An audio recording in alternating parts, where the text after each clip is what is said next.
The role in this film, Ben, seems just, I mean, he's an action hero, he's sensitive, he's funny, it seems tailor-made for you, was it? Well, it was, originally the script was not tailor-made, but when I found that the script was very interesting and it was the kind of ideal project for me to do, we then rewrote the script in such a way that it would fit to me and that we could put the humor in there that I want to see in action films. And so we really, in a way, you're right, we kind of packaged it and tailored it to me. What made it the ideal script? You said, you know, yeah, when you realized it was the ideal script, why was it?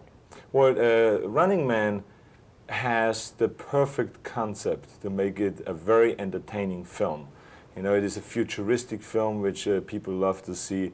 It has a lot of actions in it. It has the television concept of the competition of the networks and using and sacrificing human lives for that and bringing into the gladiator days, the Roman gladiator days, and bringing it into a futuristic setting and so on. So there was a lot of elements. So it's more the concept than anything else that made it very appealing to me. And then the whole idea of working with Paul Michael Glaser, and I knew of his work and also him as an actor and so on, and working with the actors that were involved. So it was the whole package that really made it interesting for me. This one you had a lot of funny lines, and I mean, some of them, quite honestly, some of them were really funny, and some of them I laughed, and then afterward I thought, well, they sure got me on that, because I wouldn't have laughed had I read this script. Is this humor part of your new on-screen persona? Well, first of all, a lot of the lines were written in specifically for me, and other lines were improvised. You know, there were a lot of lines in there that I just threw in as time went on, and every time we did a take,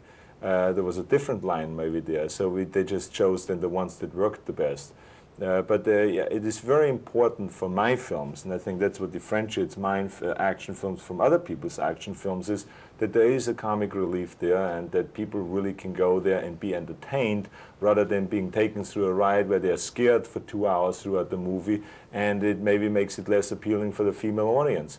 My films are for everyone, and everyone can enjoy it. Is this one, have you been getting positive reaction from women? Do you know how women are gauging this one? Well, I have been myself at 4 different screenings where they tested the film, which they always do before they release a film.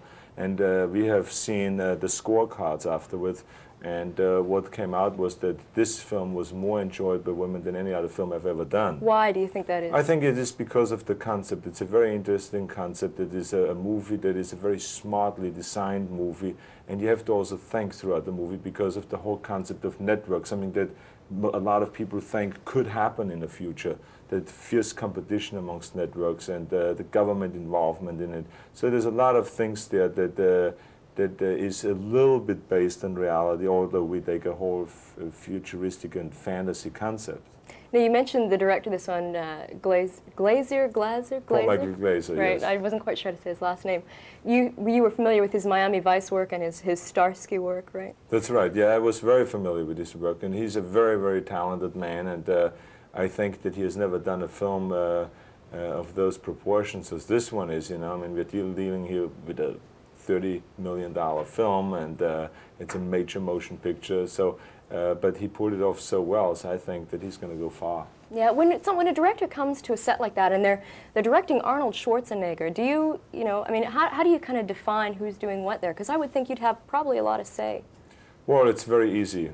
He's the director, and therefore he has to direct. And I don't get in his way of directing. I do the acting, and he doesn't do the acting for me, and I don't do the directing for him. So we have very defined responsibilities, and I always make sure that we have the proper communication, that we can talk about the scenes, and that we can talk about what he expects out of my performance, or me expect out of his performance.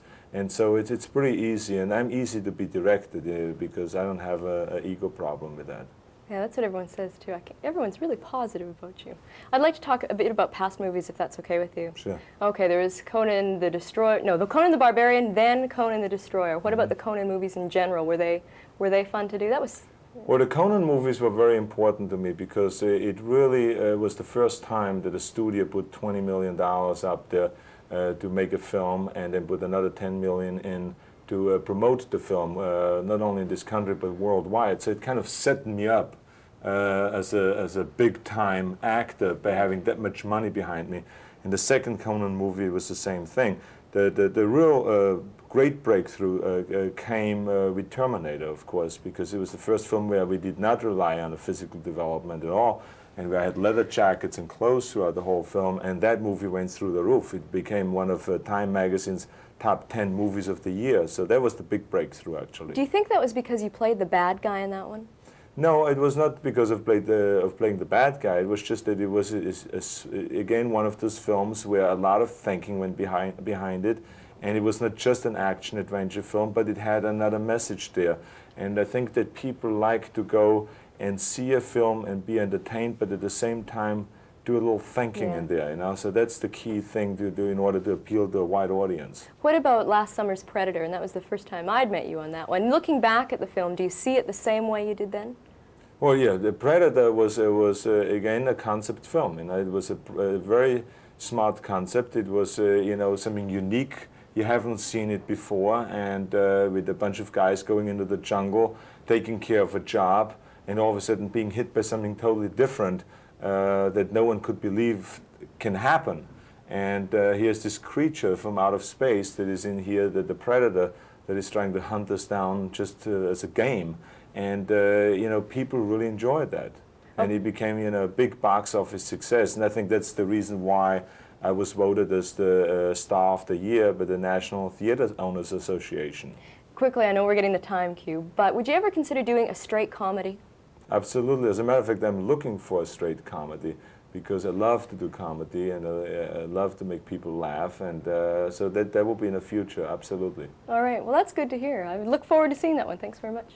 Sure. Thank you.